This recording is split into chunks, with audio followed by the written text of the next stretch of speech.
Talking this time. I'm here to answer any questions you may have or anything that you'd like to bring up, and I'll be glad to elaborate on it the best I can.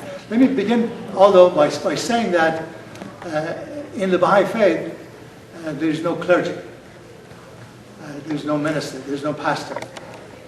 There's a reason for everything that Baha'u'llah has said, including this one, that he says because humanity has reached the age of maturity, and therefore we don't need clergy in the traditional sense.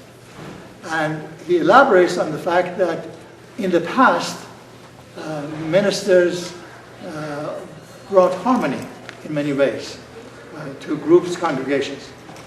But then in the past 200 years, maybe I should say in the past 500 years,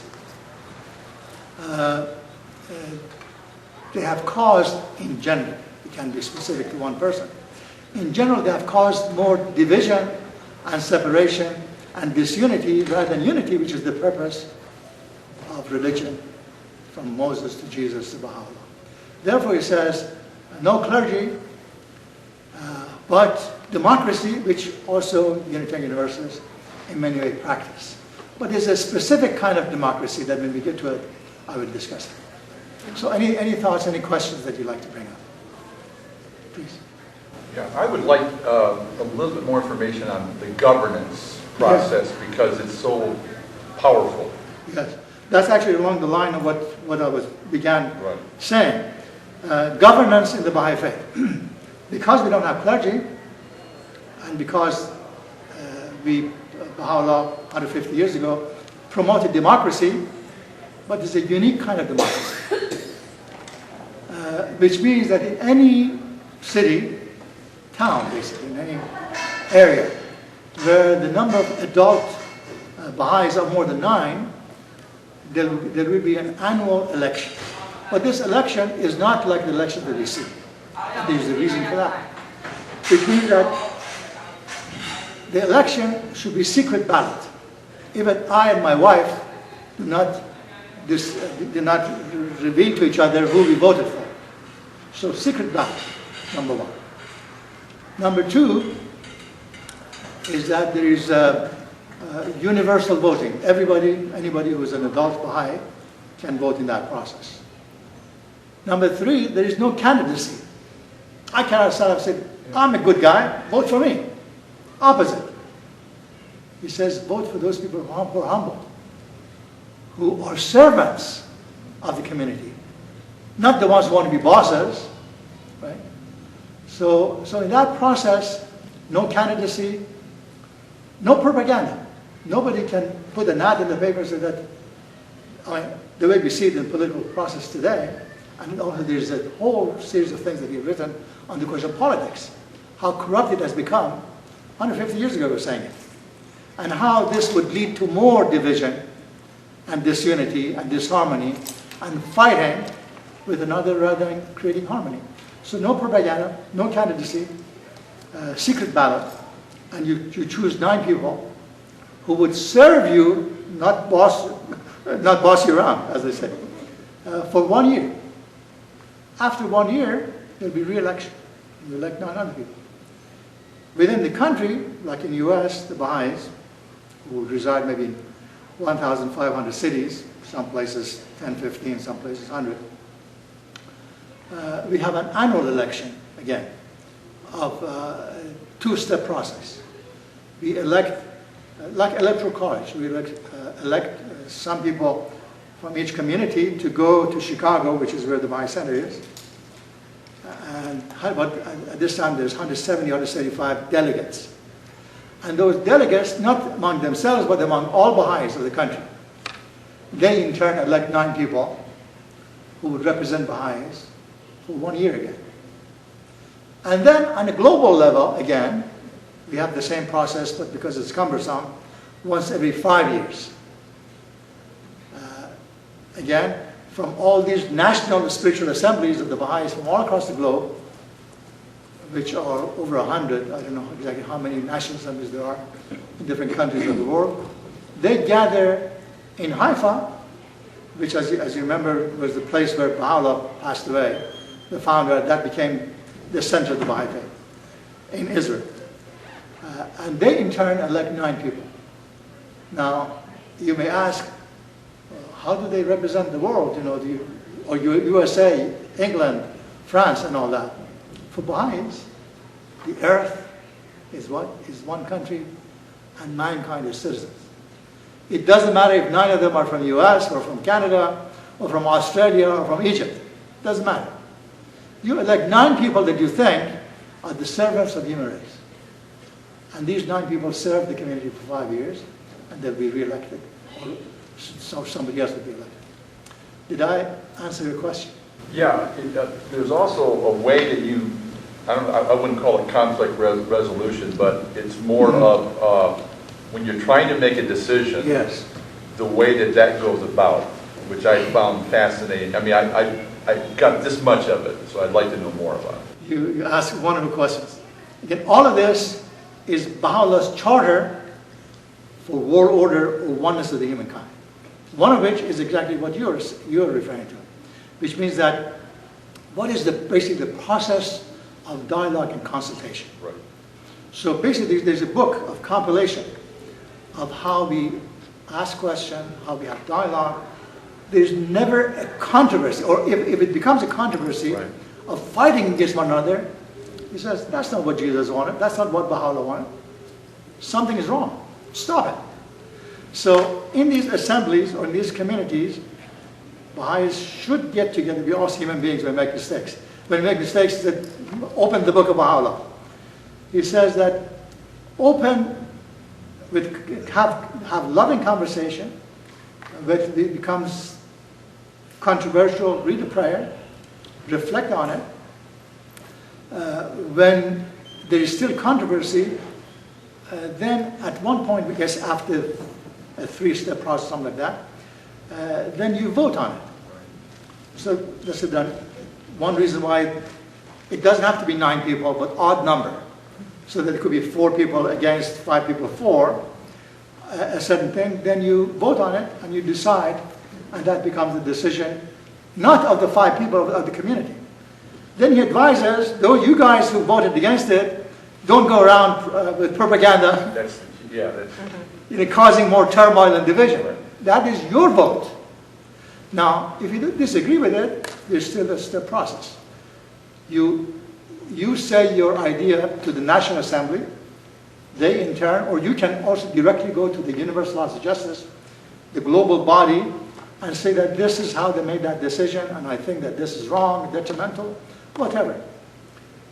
And they in turn would respond. They would respond to every single question of any person across the globe. They have a research department of hundreds of people who research the question and then would respond. And that becomes the final decision. So that they will, Baha'u'llah's charter is, he says, I want to create a system that would ultimately bring about oneness of the humankind. True oneness. It's not only rhetoric of, I want oneness, I believe in unity. A system that would ultimately result in the oneness of humankind, and one of it is that consultation and discussion and dialogue process. And then, of course, the next year you can bring it up again and it can be changed. So that's that question. So you live with the decision. Yes. You have an opportunity to revisit it in a positive way. Yes. So there's no attacking, no arguments going back and forth. You embrace it until the next vote. Yes. And in the meantime, you can write to the Universal Justice and wait for the response. But you're not causing chaos. You're not causing chaos. You keep quiet. Exactly. And that is, that's the part that I really was very interested in. It's very similar to a republic. Yes. We were supposed to be a republic, not a democracy. Right. And republic operates the same way. Right. But I've never seen it anyplace. Right. Yeah, all of these things are what we all need to work on. Now, again, that's another point.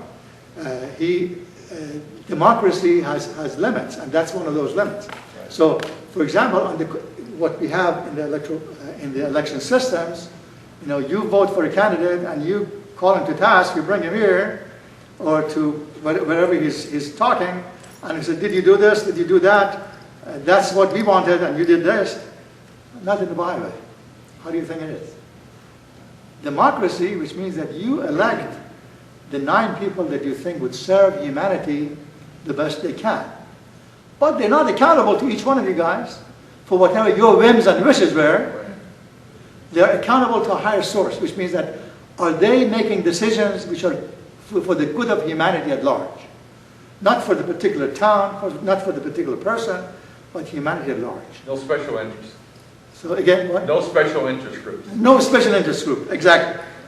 So the whole political system is very interesting. So at the same time, he says the way it is now, if you call yourself Baha'i, you're not allowed to meddle or interfere in politics the way it is.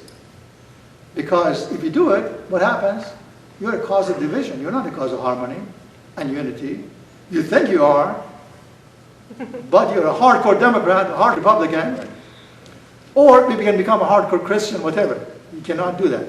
I have just 2 questions. Number one, that's great on paper. And of course, we introduce people into the equation.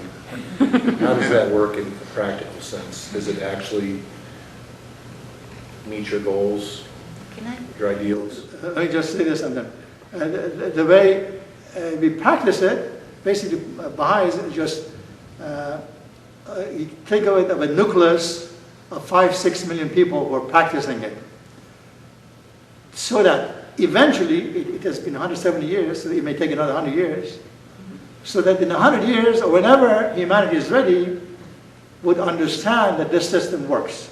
This system does work in the smaller community. There are about 25 communities in the greater Atlanta. I and Dr. Carson are in Cherokee County community, and she actually wanted to say something. I just wanted to give you an example of on a local assembly where those 9 people get together and they meet, every couple of weeks to deal with whatever administrative or people problems there might be in the community. How it works in practice is the group starts with a prayer, and there are some specific prayers that we are encouraged to use that help us come together and focus on the spiritual aspect of what we're doing. And then the fun begins, and when there is a division of opinion, as there often is on any particular topic, it's the responsibility of each of those 9 members to give their opinion. You're not allowed to just sit back and listen. You have to give your opinion. And so there are many opinions on the table, and we just keep talking until we come to some consensus. Sometimes it's not there's still unrest sort of after a decision, but the idea is that, as Araj said, that you're going to support whatever the consensus decision is. You're going to put it into practice. You're going to work on the team for the goal, and if it's not right, it's going to show itself. Eventually, something's going to go wrong, it'll fall apart, there'll be other guidance, something, so you'll revisit it again and tweak it in whatever way you can. But in the actual meeting room, there is, there's division of opinion. There's supposed to be, and there's a writing about how... he says, through clash of ideas, there you go. The sparkle of truth becomes manifest. Right. So clash of ideas is very much encouraged. But fighting and division and hatred is disallowed, which is what God doesn't want. None of these prophets wanted it, but we are maturing. And this is the age of maturity. One of the idea that I found most interesting in listening to your sermon is, the fact that, I describe myself as a Unitarian Universalist, but I consider myself a Universalist first. And of all the, I've studied a lot of world religions, and I have to say that Baha'i is the first one that I've actually, other than Universalism, it's actually universalist in nature. Why do you think that's so difficult? Can we just What's your last part of what you said? How is what? Why is universalism? So many Right. world religions. There are religions that have been around for thousands and thousands of years. Yes. Why is universalism so rare? So difficult. Yes. That's also another wonderful question. The question is that Universalism is about unity, Baha'i Faith is about unity, but why is it so difficult for humanity at large? Did I get it right, basically, in that sense? Yes. Now, that's another subtopic that we didn't have a chance to talk about. This is what Baha'u'llah in his writings discusses as what he calls progressive revelations, which means that all religions are considered, according to Baha'u'llah, as chapters of the same book. Humanity is resistant to change. We become Jews, that's the end of it. Whoever thinks otherwise should go to hell. We become Christian, our denomination is the only one has the pathway to heaven. Muslims, we see the radicals today. That was the way Crusaders were doing, right? Everybody else deserves to go to hell, so we need to go and fix it. And that's the way the fanatics in Islam are doing it today. And what Baha'u'llah says is that this is progressive revelation. First, humanity mind should gradually, through this kind of dialogue that Universalists, Unitarians, Baha'is, unity people, open-minded people have, should come to this point of understanding of the means and the methods of dialogue, the meaning of true politics, the politics of unity, not the politics of division, changing, overhauling the political system, not today, not tomorrow, in 100 years. It may take a long time. With patience, with forbearance, with love, which is again the essential message of our religions, and not becoming disappointed, not becoming discouraged. Now, as I mentioned, this was the pathway of the few people who were around Jesus 2,000 years ago, and this is the pathway of about 25,000 people who were around Baha'u'llah 150 years ago. All of them were massacred. But it was one way for Baha'is to become pessimistic, to say that no, this humanity is, they're just like that. They have been like that for 3,000 years. But we see the progression. The progression we see that Judaism resulted in what we call, Noah resulted in what we call family unity. We look at it in this manner. By the time of Moses, and through the teachings of Moses, and through believing in one God, he communicated to us tribal unity, the importance of that tribe. By the time of Jesus, we came to feudal unity. There were city-states all over the world, but his loving teachings brought about this feudalism. By the time of Muhammad, it was the course of nationalism. A lot of Muslims, mores are on the course of Muslim nation and nationalism. All of these we see that's progression. And it is only now, the past 150 years, where humanity has reached that age of maturity, that we can aspire for, we can think about, and we can be sure that the ultimate destination of man is oneness of the humankind. We need to promote those teachings. We need to internalize it in our thoughts. We need to memorize all those passages, memorize them. That become part of our psyche. Then when we stand up to talk, we can share them. Not opening the books again and again, but these are the thoughts. Then we become that in terms of racial unity, in terms of gender unity, in terms of global unity, and all that. And then we will achieve that ultimate goal of oneness of the humankind. Wonderful questions. Please. Do you in your faith have Republicans and Democrats? And if so, how do you manage that divide? Good question. Definitely not. We do not have, Baha'is are not allowed to have Republicans, Democrats, or others. Not here, not in any part of the planet. You're encouraged to vote, but vote secretly, and vote for the person, not for the party. So there is absolutely no party affiliation among Baha'is, and Baha'is do not start going and talking about this guy and that guy, how good this guy is, how bad that guy is, because we see it in a broader sense as what we call backbiting. He's not here to defend himself for the first place. And you start bashing him, that this guy is so bad and this guy is so bad, and then gradually this guy is so bad and all that becomes part of our psyche. We become hateful without knowing it. We are hateful toward a person, we're hateful toward a party, we're hateful toward a group, So he says, no party affiliation, no voting for a party, but you, in your own conscience, measure everything that is happening and vote for whoever you wish, you think would be a good servant to serve humanity. So if I were to go to a Baha'i parking lot, I would see no political bumper stickers, is that? Absolutely, exactly. You go to a Baha'i parking lot, which means some of these Baha'i centers, you will never see a sign for promoting a Democrat or Republican or a party of this kind, that kind. Yeah. And then how do you, my last question, I'll let others go. Oh, please. Where do you draw the line between having a conversation and proselytizing? A proselyte. Having a conversation is that you share. I'm sharing. And then encouraging everyone who is interested to go out and read for themselves for as much as they want. Proselytizing is when, just like I mentioned, actually, two friends from two different religions, I've been interviewing friends from different religions.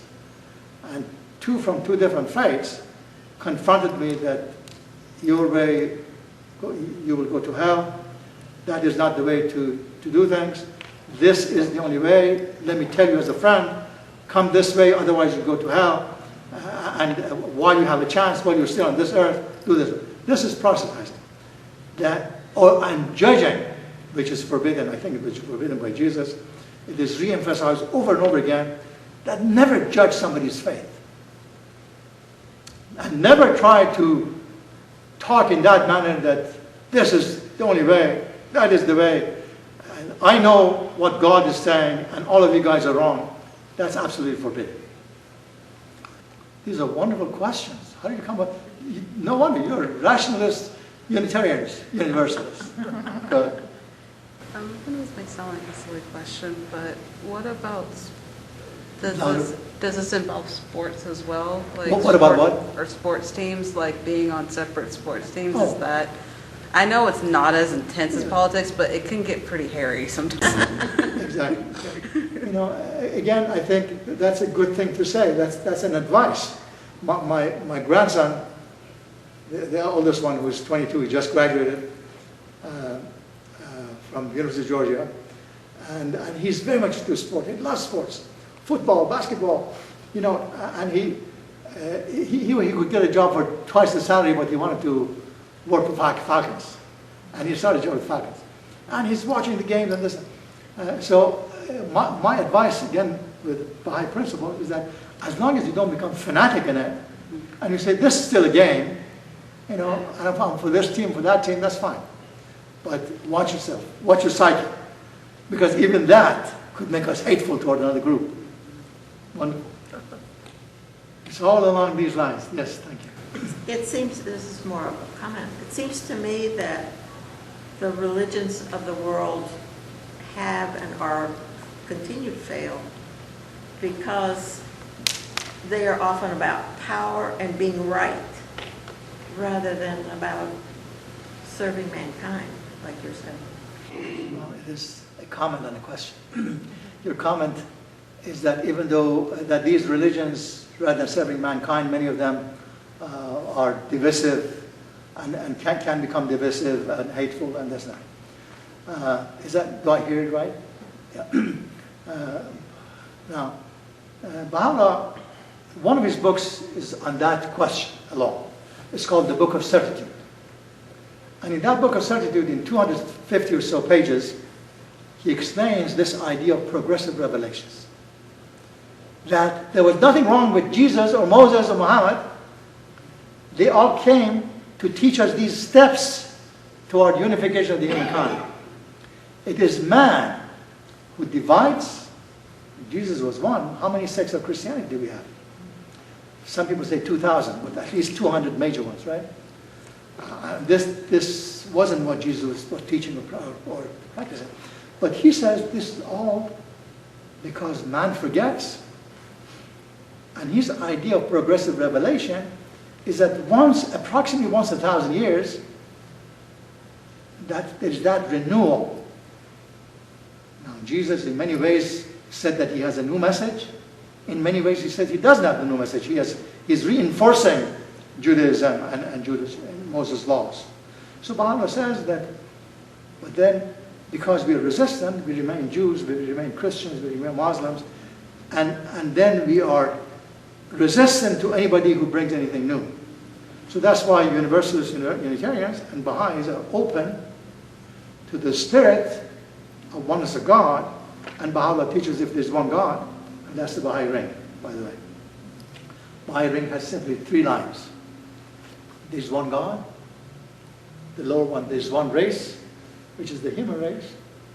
And the middle one, there is really one prophet, one manifestation of God, which has been revealed to man through time with the name of Buddha or Moses or Jesus or Muhammad or Baha'u'llah.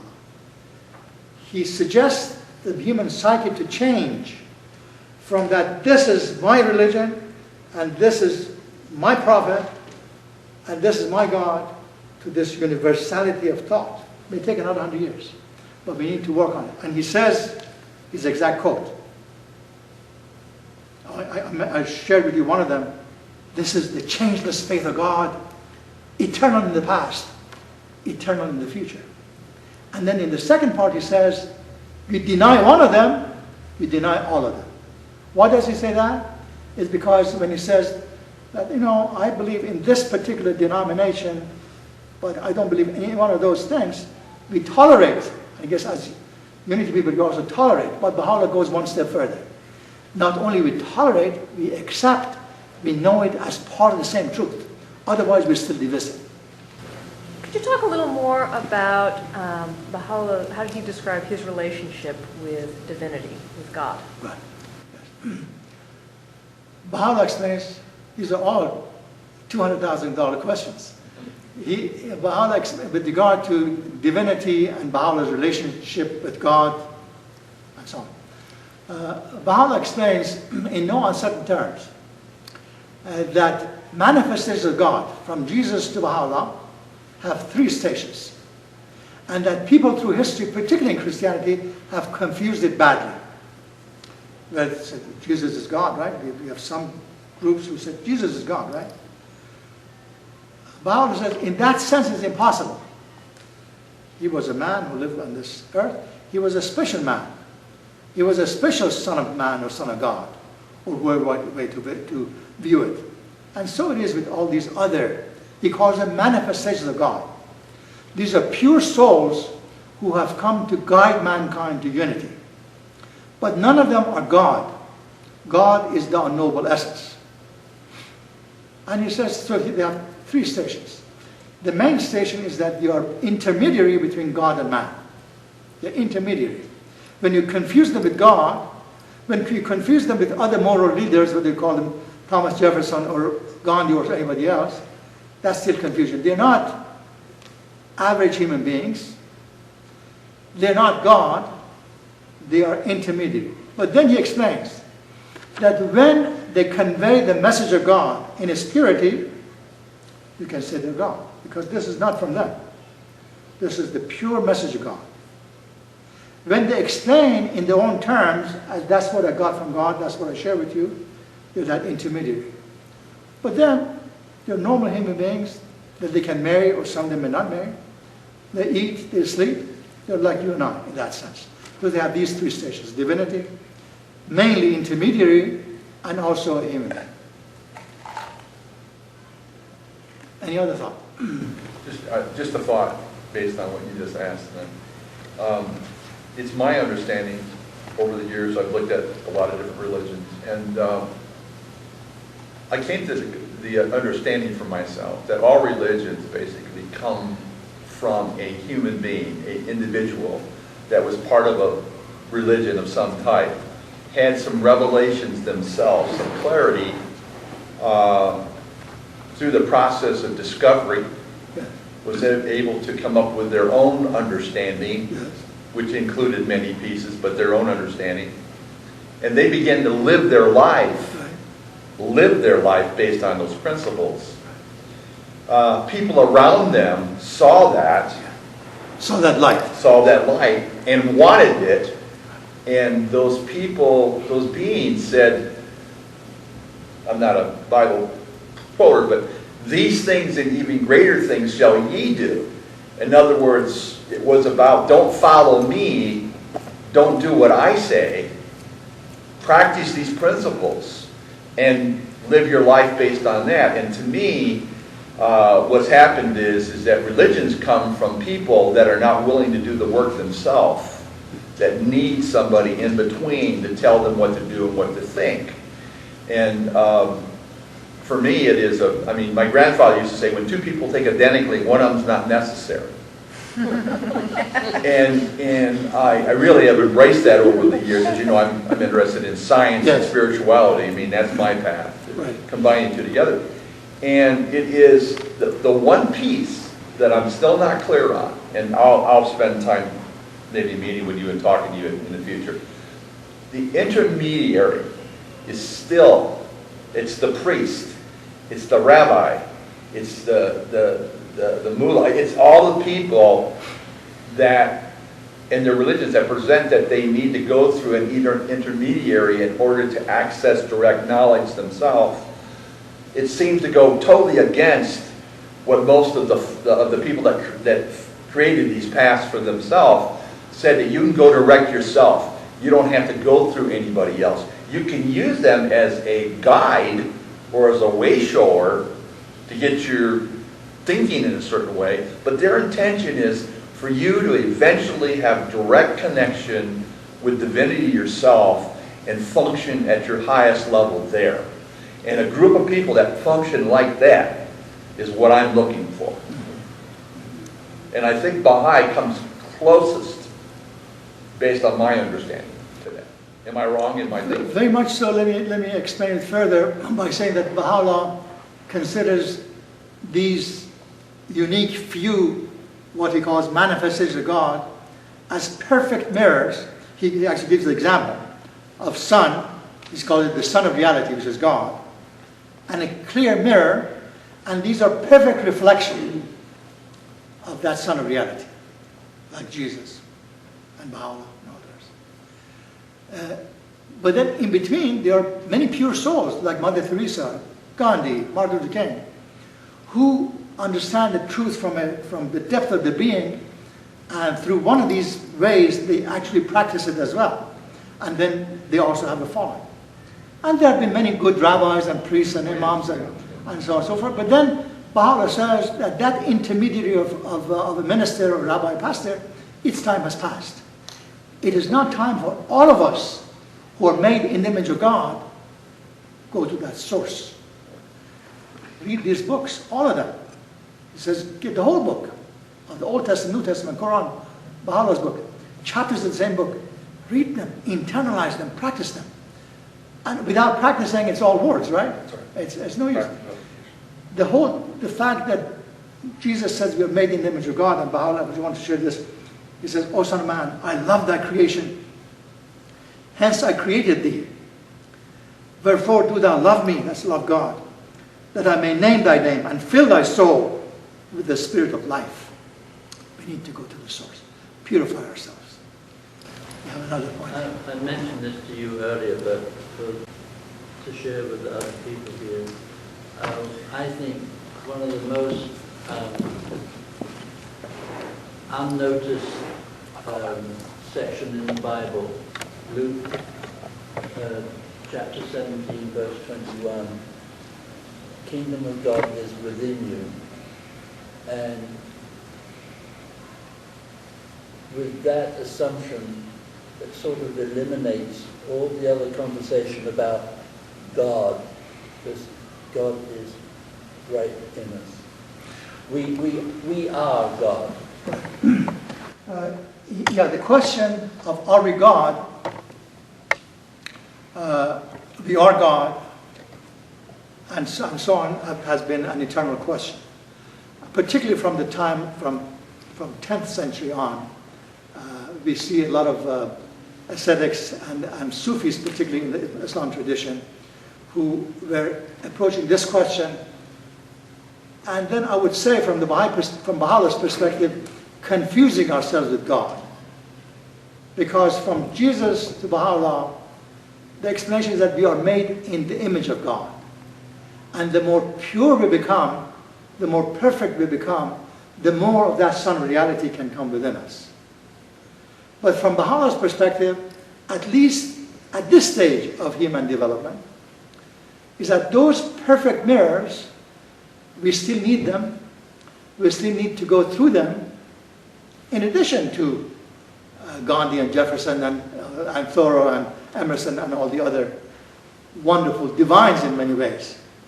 But we need to go to those sources as well until we reach that true age of maturity, until we clarify with ourselves all these divisions that are within us. That may take 1,000 years, 2,000 years, I don't know. But most of you, I think, would agree that at this stage of human development, without these intermediaries, it may be possible for one or two, but for a great majority of us, it is not. For me, I know it is not. I still see myself as a weak, inconsequential human being that needs this daily deepening. In Islam, for example, there was mandate of, because human beings, we can become easily arrogant, right? I know it, they don't, I'm this. So humility, submission has been a part of religion. I see a lot of it in Islam, I see a lot of it in Baha'i Faith in particular, and in the beginning of Christianity as well. And many Christian groups who are practicing as well. And Jews. Because of keeping us humble. That's why in Islam, for example, the reason why they have 5 times of prayer is for them to become humble, to say, I'm nothing. In His presence, I bow my head, I read my prayers. In Baha'i Faith, it's not that stringent because he said, now you're getting closer to maturity. But he says, at least read 1 passage a day. I'll read it for you. It's 2 lines. So that you remain humble. Because it's a good possibility that you also become arrogant. You think you're somebody. But I know I'm nobody. So he said, I read this every noon. He mandates that either read this or a longer one. He says, I bear witness, oh my God. I bear witness, oh my God, that Thou hast created me to know Thee and to worship Thee. I testify at this moment to my powerlessness and to Thy might, to my poverty and to Thy wealth. There is no other God but Thee, the help in peril, the self-sufficient. He says, read this prayer. Think about it. Humble yourself. Then also be rational. Then also say, I'm made in the image of God. Then I say that if I work, I can discover many things. And will continue to discover. With the two, it comes to that balance of what you're expert in, of science and religion. And that becomes one of the fundamental principles of unity, of Unitarian Universalists, and particularly Baha'i Faith, which says that a religion that does not agree with the proven science is not religion. That's fantasy. That is fanaticism. That is unfounded dogmas. Go and check it for yourself. We have, I think, how many more minutes do we have? Do we end at 12 or 12:15? 15 more minutes. 15 more minutes. Wonderful. So, I'm quiet until... Thank you for your nice presentation. I was so impressed. But this young man, please.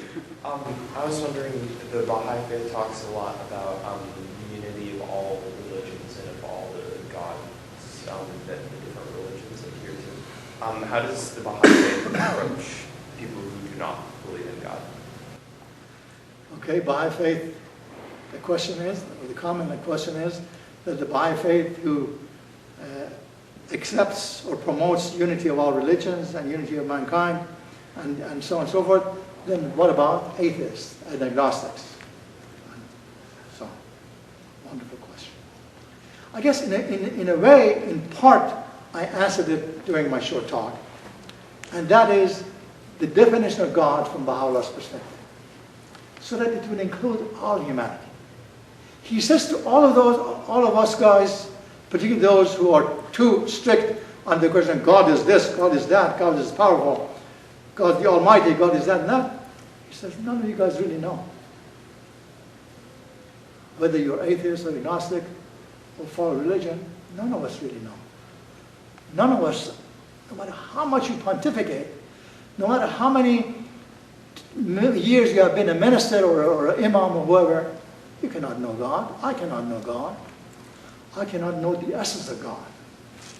But he says what you and I and our wonderful friend, Mr. Dawkins, that well-known professor and atheist, I agree with a lot of things that he says. More than a lot of things that my religious friends say, right? That kind of God I don't believe in. But if he says rational thinking, if he says that you can discover things, if he says there are a lot of things we don't know, including life after death, including the nature of God, I'm with him 100%. I have many atheist friends, and sometimes they start arguing, trying to argue with me. Baha'is are not supposed to argue. They begin arguing, trying to argue that you believe in God, you believe in this and that. That's nonsense. That doesn't make any sense. Just put it aside and come enjoy your life like I do and so on. There's an old man who was a physicist actually. We had this conversation with him some time ago, and he went on and on and on. I said that, Mr. So-and-so, do you believe in energy? Do you believe in the power of love? So, of course I do. And he says, that's what I call God is. I don't know anything about God. So I reconciled with him. From then on, we go to lunch and we don't have any argument. God is the noble essence. God is the essence of virtue. You call it by any name, as long as we try to practice what God is supposed to be and leave the rest of it until we die. Live your life on this planet the best you can and the best you can be. And then you're godly. You want to call yourself atheist, fine, agnostic. We are one with the entire human race when you think in that manner. Is that acceptable? Absolutely, yeah. Please. Just a comment based on that as well, is that something that's helped me is I've considered myself an agnostic for a long, long time. And the reason I say that is if you take an agnostic and put it like in the center, and over to one side of it you would have a theist, okay, and the other side an atheist. Right. But you go out further, on the other side of a theist is a zealot. Right. And on the other side of an atheist is an anti-theist. Right. And those are the two groups Right. that cause all the problems. Right. Because I think a true atheist could sit and have a conversation with a true theist and have an intelligent conversation back and forth. It's when the two extremes get together. And I found myself many times moving up, back and forth between a theist and an atheist, back and forth, until I realized it is the middle path. Right. And that's when I began combining science with spirituality. And all of a sudden, all the dogmas were dropped. Yeah. And the other part is I began studying scientists in particular. And I think the great scientists, or the great people that have achieved greatness in their life, eventually get to a point where they're well known and they say, I am now at a point where I know nothing. Right. And man, those are the people to read about, to listen to, because that's that in a sense, that's that humbleness. Right. Not saying that you're not intelligent, not just saying that you don't have good ideas, but you're at a place, because if you're not at that point, then you're filtering. Yes. Through your own personality, and I think that's part of what that is as well. Just a thought. So all of what you're saying, and along with what was being discussed, are the elements to that unity that we're seeking. These are the elements we have to seek for that ultimate unity, which is accepting our humility, accepting our rational thoughts, accepting the fact that we are made in the image of God, which means we are on the path to perfection. And with all of these things, then be able to converse, understand the elements of consultation and conversation, then we come more and more to the point of unity. And all these labels go away of atheists and theists and agnostic. These are all labels because we have not been able to converse. As we're conversing, we become becoming one with the whole universe. Please. I personally, and I think a lot of us, are confused, but I'll just talk about it. I'm confused about believing in God because I grew up with a picture of God, this white person with a flowing beard and robe up in the sky, and you know that we, I'm a woman, were made in His image. You know, these are like, this kind of doesn't fit. On the other hand, to many people, many different religious people, I would be considered an atheist. But an atheist is like it's what I'm not. Right. I mean, it's a negative. What I am is an awist. Is what? An Oh, awist. yes. Yes. Like I can worship, I can humble myself in the face of not knowing, of discovery, of science, of nature. I used to wake up in the morning and it's just this awe-inspiring. That for me is what I would call my belief in God. Right. And it's hard for me to eliminate the picture of the white guy with the flowing beard. And, you know, it's hard for me to get that out of my head as that being God. To me, that's not God. So I guess what we need to do is to shave his beard. Make it a woman. Make it female and hair. Rainbow colors, yeah. Actually, bring that image up to date. That's what we're doing. That's what you're doing. That's what Baha'is are doing.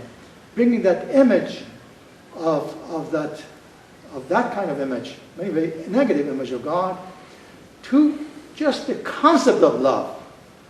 The concept of becoming godlike in terms of becoming humane and compassionate and kind and generous in our spirit. Becoming godlike in effect. So yes, it is a challenge to put away that image, and that when we not only put away that image, help our friends in the more traditional faiths.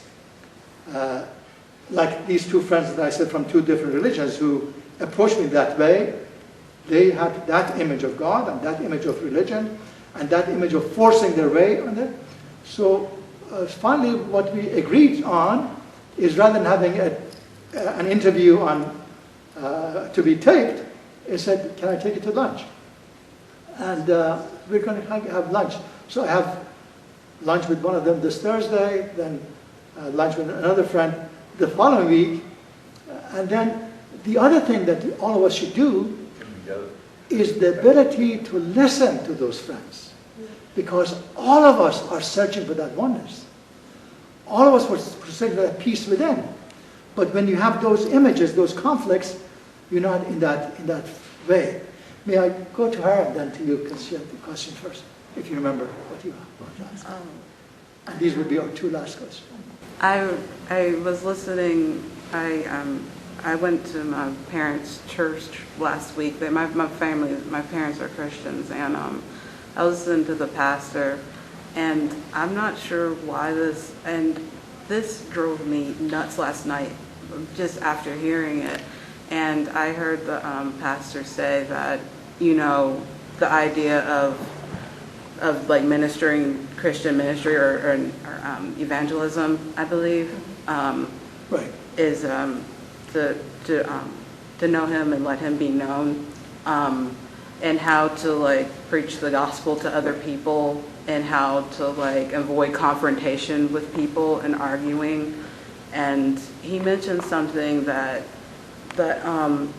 he goes, well, he has this idea, well, just to go on a rabbit trail, he has this idea that God is love and God is a judge, and then out of that, he mentions that when you're trying to tell someone about God, they're, you know, they almost seem immature arguing about it, or I can't remember everything verbatim, I apologize, and that the reason that people don't want to accept Christ or God is because they don't want to acknowledge their sin, or they don't feel that they don't want to see their own selfishness or just all kinds of things. I understand what you're saying.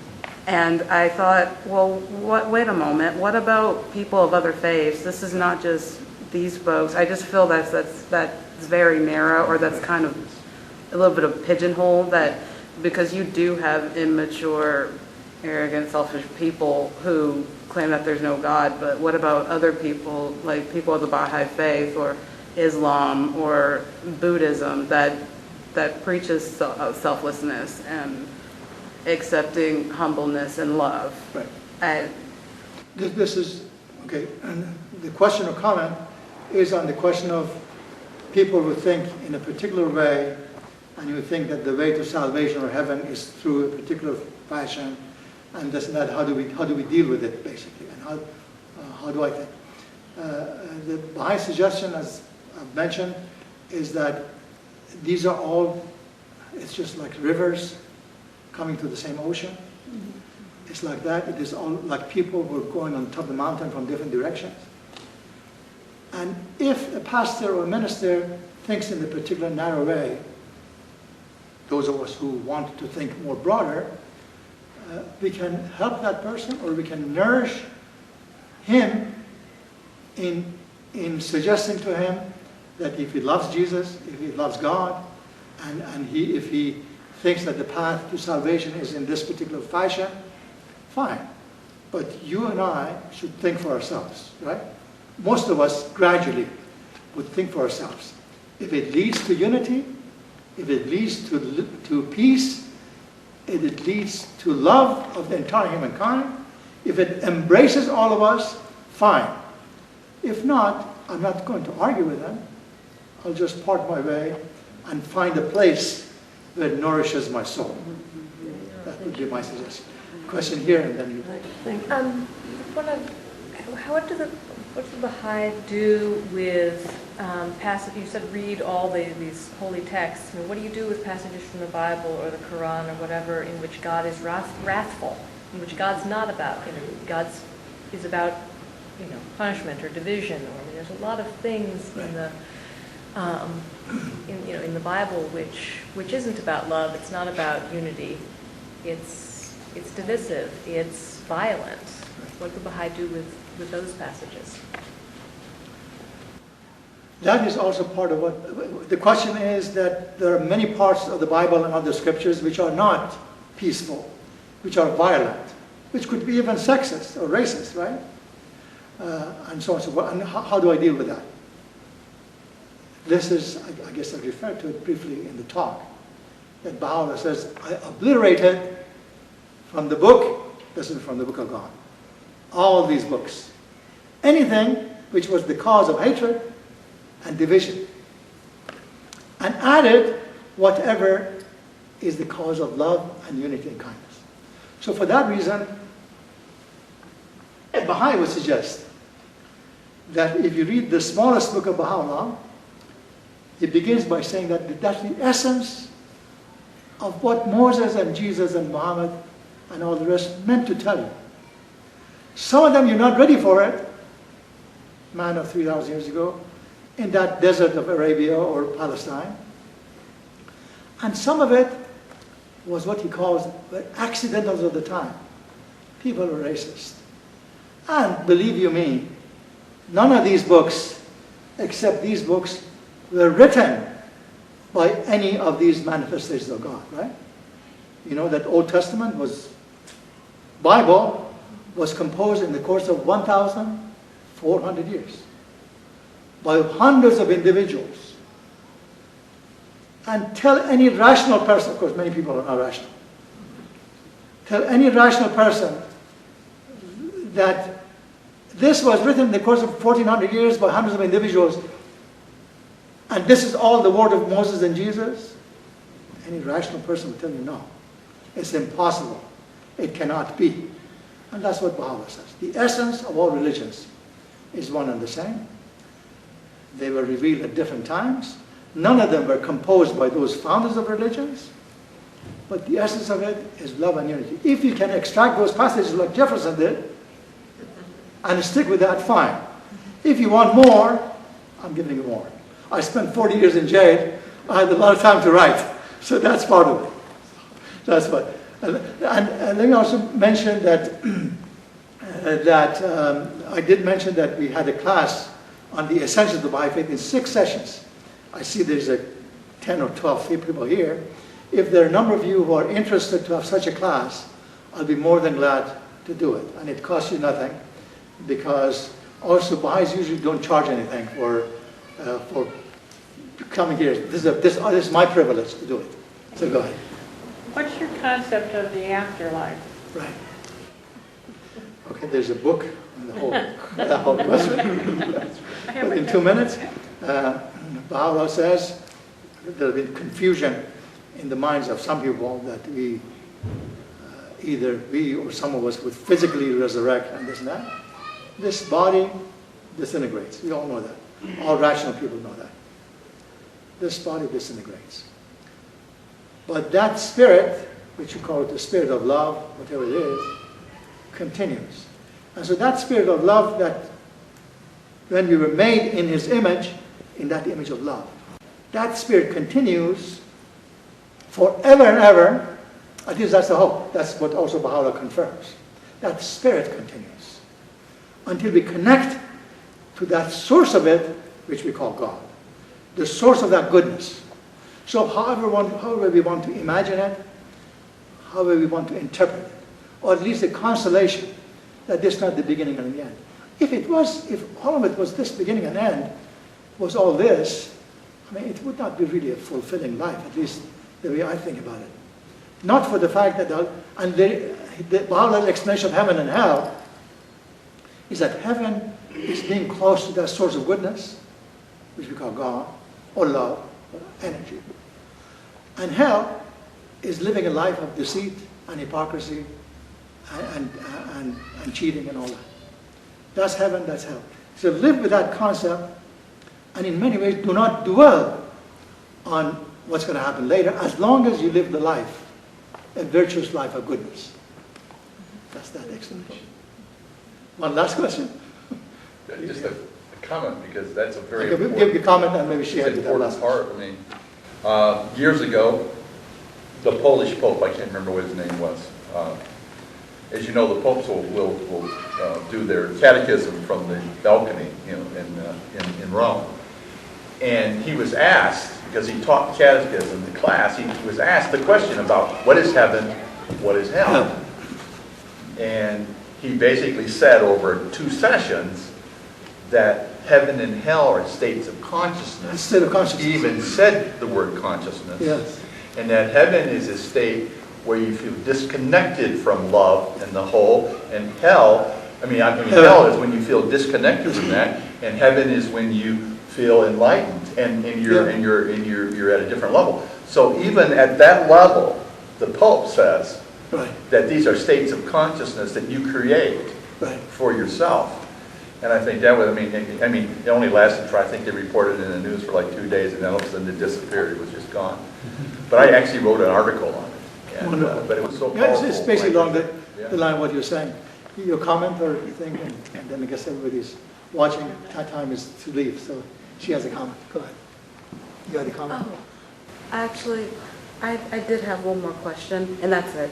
I was curious, and this is from the same pastor again. I always wanted to ask different people in other religions what's their view, or I guess I wanted to ask, do you believe that humanity is in nature basically evil or basically good, or a mixture of both? Wonderful question. Is humanity essentially good, essentially evil? And this question of devil, evil, witchcraft, and all these things, Baha'u'llah, at least in his writings, explains just hear no evil and see no evil. Put that aside. These were all old stories of 1,000 years ago. We are all beautiful. We are all good. We are all essentially good. And then he says, in all of us, he says in human beings, there are 2 natures, or a spiritual or high nature, and our material or lower nature. In one he approaches God with that goodness, in the other he lives for the world alone and brings us down. So it is our choice to be that or the other. I know that our choice is to be with that goodness. Thank you so much for being here. Thank you.